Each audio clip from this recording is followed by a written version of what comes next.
strike into the crowd. வணக்கம் நண்பர்களே, welcome to my channel CCF உங்கள் cricket with mister cocktail furious. இப்போ நம்ம டிஸ்கஸ் பண்ண போற டாபிக் 2025 ஐசிசி சாம்பியன்ஸ் ட்ராஃபியோட மேட்ச் 9 ப்ரிவியூ தான் டிஸ்கஸ் பண்ண போறோம் between Pakistan versus Bangladesh at Rawalpindi.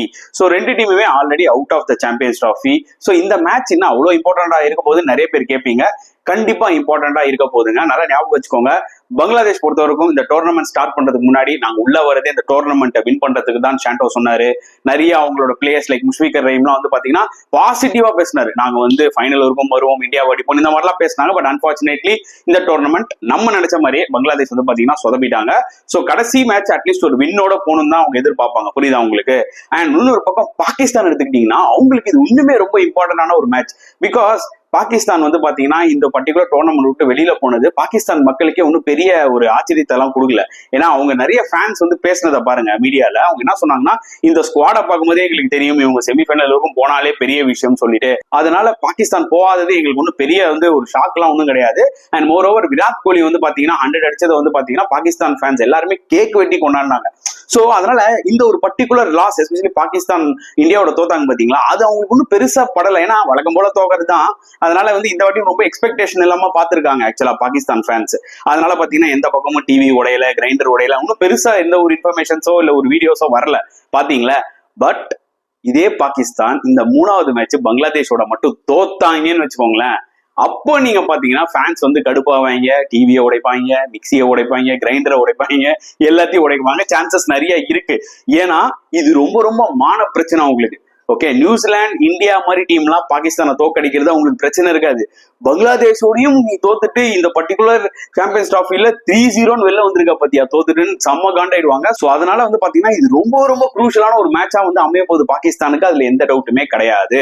So ராவல்பிண்டியில முதல்ல மேட்ச் நடக்குமா? ஏன்னா வெதர் வந்து சரியில்லைங்க. ஆஸ்திரேலியா வர்சஸ் சவுத் ஆப்பிரிக்காவே வந்து பாத்தீங்கன்னா கால்ட் ஆஃப் ஆயிடுச்சு டியூ டு ஹெவி ரெயின். இந்த மேட்ச்லயும் வந்து பாத்தீங்கன்னா அதிகமான பெர்சன்டேஜ் ரெயின் ப்ரெடிக்ட் பண்ணியிருக்காங்க. ஸோ ஃபிங்கர்ஸ் கிராஸ்ட் அட்லீஸ்ட் ஒரு 20 ஓவர்ஸாவது நடந்ததுன்னா பார்க்கறதுக்கு மேட்ச் இன்ட்ரெஸ்டிங்கா இருக்கும்ன்றது என்னோட ஒரு பாயிண்ட் ஆஃப் வியூ. ஸோ மோஸ்டா இது கட்டைல்டு மேட்சா தான் இருக்கும் இன்கேஸ் மேட்ச் நடந்தா. ஸோ அதுக்கேற்ற மாதிரி தான் டீம்ஸ் எடுக்கணும். புரியுதா உங்களுக்கு? ரெண்டு பாகிஸ்தானா இருக்கட்டும் இல்ல பங்களாதேஷா இருக்கட்டும். So Rawalpindi wicket obviously chase பண்றது பெட்டர் ஆப்ஷன். ஏன்னா மழை வேற வர போகுது, ஓவர்ஸ் குறைய போகுது இன்கேஸ் மேட்ச் நடந்ததுன்னா. So chasing is the better option, அவ்வளவுதான் சொல்ல முடியும் இந்த விக்கெட்ல. ஸோ ரெண்டு டீமோட ஹெட் டு ஹெட் பாத்தீங்கன்னா இது வரைக்கும் 39 ODIs விளையாடி இருக்காங்க பாகிஸ்தான் அண்ட் பங்களாதேஷ். அதுல Pakistan as expected 34 ODIs win பண்ணிருக்காங்க, டாமினேட் பண்ணிருக்காங்க பங்களாதேஷ. அண்ட் பங்களாதேஷ் 5 ODIs தான் வின் பண்ணிருக்காங்க. சாம்பியன்ஸ் ட்ராஃபி ஹெட் டு ஹெட்னு எடுத்துக்கிட்டீங்கன்னா இது வரைக்குமே பாகிஸ்தான் பங்களாதேஷ் சாம்பியன்ஸ் ட்ராஃபில மீட் பண்ணதே கிடையாது. இந்த முறை தான் முதல் முறையா மீட் பண்றாங்க. சோ அதுவும் வந்து பாத்தீங்கன்னா ஒரு இன்ட்ரெஸ்டிங்கான ஒரு ஃபேக்ட் ஆக்சுவலி. சோ ரெண்டு டீமோட ஸ்ட்ராட்டஜி என்னவா இருக்க போகுது, ஆஸ் வெல் அஸ் ரெண்டு டீமோட பிளேயிங் லெவன் என்னவா இருக்க போகுது, அதுதான் இப்ப நெக்ஸ்ட் நம்ம டிஸ்கஸ் பண்ண போறோம். சோ முதல்ல பங்களாதேஷ் எடுத்துக்கிட்டீங்கன்னா நல்லா ஞாபகம் வச்சுக்கோங்க, இந்த ரெண்டு டீமுமே ரெண்டு மேட்ச் தோத்துட்டு வந்திருக்காங்க. சோ வீக்கஸ்ட் இந்த குரூப் ஏல இருக்க ரெண்டு டீம் தான் இப்ப மோத போறாங்க. சோ ஏதோ ஒரு டீம் வின் பண்ண போகுது. சோ ரெண்டு டீம் மேட்ச் அப் எடுத்து பாத்தீங்கன்னா பங்களாதேஷ் பாகிஸ்தானை விட கொஞ்சம் பெட்டரா பெர்ஃபார்ம் பண்ணிருக்காங்கன்னு நான் சொல்லுவேன். ரெண்டு மேட்சும் ரெண்டு டீமும் தோத்தா கூட பட் அதை கம்பேரிசன் பண்ணும்போது பங்களாதேஷோட போலர்ஸ் பெட்டரா பெர்ஃபார்ம் பண்ணிருக்காங்க பாகிஸ்தானை விட. பேட்டிங் கிட்டத்தட்ட வேணா சிமிலரா இருக்குங்க. ஏன்னா பாகிஸ்தானும் பாத்தீங்கன்னா அதிகபட்சமா 240 தான் அடிக்கிறாங்க, பங்களாதேஷும் பாத்தீங்கன்னா அதிகபட்சமா 230 தான் அடிக்கிறாங்க. சோ பேட்டிங் கிட்டத்தட்ட ஈக்குவலா தான் இருக்கு. பட் பங்களாதேஷோட போலிங் இந்த பர்டிகுலர் டோர்னமெண்ட்ல ஃபார் பெட்டர் தேன் பாகிஸ்தான் நான் சொல்லுவேன். சோ இதுல வந்து பாத்தீங்கன்னா இந்த மேட்ச்ல எந்த டீம் நல்லா போலிங் போடுறாங்களோ அவங்க தான் கண்டிப்பா வின் பண்ணுவாங்க, அதுல எந்த டவுட்டுமே இல்ல. சோ பங்களாதேஷ்க்கு ஏதாவது சேஞ்சஸ் பண்ணணுமா பிளேயிங் லெவன் என்ன கேட்டீங்கன்னா எனக்கு தெரிஞ்ச எந்த ஒரு சேஞ்சஸும் பண்ணணும்னு அவசியமே கிடையாதுங்க.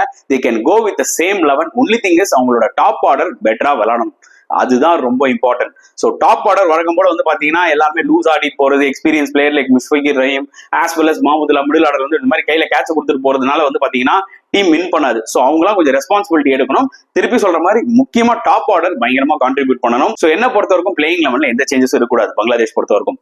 ஒரு பக்கம் பாகிஸ்தான் கிட்ட வருவோம். ஸோ பாகிஸ்தான் பொறுத்த வரைக்கும் பாத்தீங்கன்னா ஸோ இது வந்து மழை வரதுனால இந்த பர்டிகுலர் மேட்ச்ல கர்டைல்டு கேமா இருந்ததுன்னா அதுக்கேற்ற மாதிரி அவங்க டீம் எடுக்கணும். புரியுதா உங்களுக்கு? ஏன்னா 5th bowler வந்து பாத்தீங்கன்னா அவங்க குஸ்டில் ஷா வச்சு ஓட்டணும்னு பார்த்தாங்கன்னா ரொம்ப கஷ்டம். குஸ்டில் ஷாவா இருக்கட்டும், மகா சல்மானா இருக்கட்டும். சோ அதனால எனக்கு தெரிஞ்சு நான் 2 சேஞ்ச் டெஃபினட்டா பண்ணுவாங்க. ஸோ பிளேயிங் லெவன்ல தயாப் தஹீர் இருக்கார்ல, அவரை நான் டிராப் பண்ணிட்டு ஃபஹீம் அஷ்ரஃப் எடுத்துட்டு வருவேன். ஏன்னா தயாப் தஹீர் வந்து பாத்தீங்கன்னா பேட்ஸ்மேனா விளாடுறாரு, ஒன்றும் பெரிய இம்பாக்ட் கொடுக்கல. அதுக்கு நீங்க ஃபஹீம் அஷ்ரஃப் எடுத்துட்டு வந்தீங்கன்னா அவர் நல்ல ஒரு ஆல்ரவுண்டர், ஐ மீன் ஃபாஸ்ட் பவுலிங் ஆல்ரவுண்டர். அப்படின்னும் போது லோ டவுன்ல ஆடுற அவரால் பேட்டிங் ஆட முடியும், பிளஸ் ஒரு 6-7 ஓவர்ஸ் அவரால் ஃபாஸ்ட் பவுலிங்கும் போட முடியும். புரியுதா உங்களுக்கு? ஸோ இந்த மாதிரி கட்டைல்டு கேம்ல வந்து பாத்தீங்கன்னா சம்டைம்ஸ் உங்களுக்கு கொஞ்சம் ஃபாஸ்ட் பவுலிங் பேக்கப் தேவை. சோ அந்த ஒரு சேஞ்ச் டெஃபினட்டா நான் பண்ணுவேன். சோ செகண்ட் வந்து பாத்தீங்கன்னா நான் ஹாரிஸ் ஆஃப் இருக்காருல, அவரை டிராப் பண்ணிட்டு ஹுஸ்னைன் சொல்லிட்டு ஒரு ஃபாஸ்ட் பவுலர் இருக்காரு, அவர் நல்லா போடுவார் ஆக்சுவலா. அந்த ஒரு பவுலரா நான் எடுத்துட்டு வருவேன். சோ ஒரு ஃப்ரெஷ் கமாடிட்டியா இருக்கும். புரியுதா உங்களுக்கு? சோ இந்த 2 சேஞ்ச் டெஃபினட்டா பண்ணுவேன். ஏன்னா ஒரு பக்கம் ஷைன் அஃப்ரிடி என்னதான் எக்ஸ்பென்சிவா இருந்தாலும் நியூ பால்ல விக்கெட் எடுத்து கொடுப்பாருன்னு ஒரு நம்பிக்கையோட விளையாடிதான் ஆகணும். அண்ட் ஒரு பக்கம் நசீம் ஷா, இந்த 3 ஃபாஸ்ட் பவுலர்ல வந்து பாத்தீங்கன்னா ஓரளவுக்கு டீசென்டா தெரியுது நசீம் ஷா. சோ அவரை நீங்க டிராப் பண்ண முடியாது. ஹாரிஸ் ஆஃப் தான் being so expensive as well எதிர்பார்த்த அளவுக்கு அவர் போடல. அவரோட பொட்டன்ஷியலுக்கு ஏற்ற மாதிரி ரொம்ப எக்ஸ்பென்சிவா தான் அந்த. ஸோ அவரை டிராப் பண்ணிட்டு அந்த ஹுஸ்னைன்ற ஒரு பர்டிகுலர் பிளேயரை எடுத்துட்டு வருது பெட்டரா இருக்கும் எனக்கு தோணுது. ஸோ 2 சேஞ்சஸ் நானா இருந்தா பாகிஸ்தானா கண்டிப்பா பண்ணுவேன். பட் பாகிஸ்தான் பண்ணுவாங்களா நாளைக்கு? அதை விட முக்கியமா நாளைக்கு மேட்ச் நடக்குமா?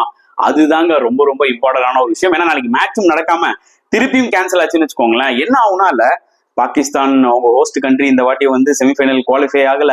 செகண்ட் 2 மேட்ச் ராவல்பிண்டியில வந்து பாத்தீங்கன்னா மழைனால போச்சுன்னா கண்டிப்பா இந்த டோர்னமெண்ட் வந்து பயங்கரமான ஒரு ஃபெயிலியரை நோக்கி தான் போகும். அதுல எந்த டவுட்டுமே கிடையாது. ஆல்ரெடி வந்து பாத்தீங்கன்னா ஹோம் கேம்ஸ்க்கும் ஃபுல் டிக்கெட்ஸ் எல்லாம் ஆக்சுவலா சேல் ஆகல. பாகிஸ்தான் மேட்சஸ்க்கே ஃபுல் டிக்கெட் சேல் ஆகலன்னா பாத்துக்கோங்க.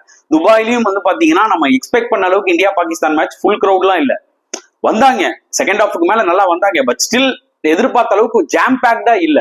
சோ அதனால கண்டிப்பா இந்த ஒரு பர்டிகுலர் ஐசிசி சாம்பியன்ஸ் ட்ராஃபி வந்து பாத்தீங்கன்னா ஐசிசிக்கு பொறுத்தவரைக்கும் கொஞ்சம் லாஸை நோக்கி தான் போகுது, அதுல எந்த டவுட்டுமே இல்லை. அதுக்கு காரணம் என்னன்னு பாத்தீங்கன்னா வென்யூஸ் தான்.